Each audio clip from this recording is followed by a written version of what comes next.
L'homme s'apprêtait à payer par QR code dans une supérette, quand il remarqua soudain 2 faux billets affichés sur le comptoir. En les voyant, il changea aussitôt d'avis, et sortit un billet de 100 yuan de son sac, qu'il tendit à la patronne, avec l'intention de régler en espèces cette fois.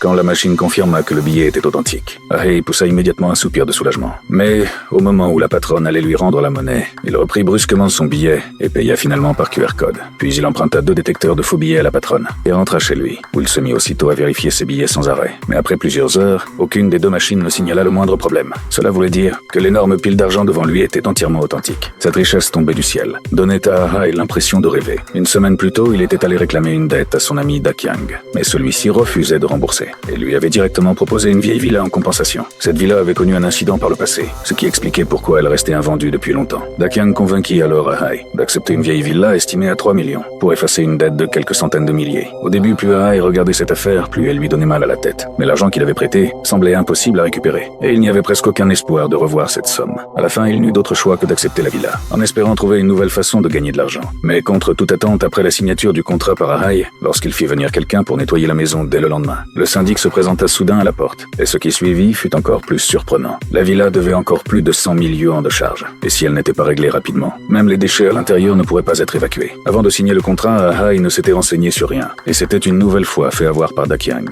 Ce soir-là, alors qu'Ahei se faisait du souci dans la villa, plusieurs liasses de billets tombèrent soudain du plafond. À cet instant, il dormait encore profondément, sans se douter que cette fortune inattendue allait bouleverser complètement sa vie d'autrefois.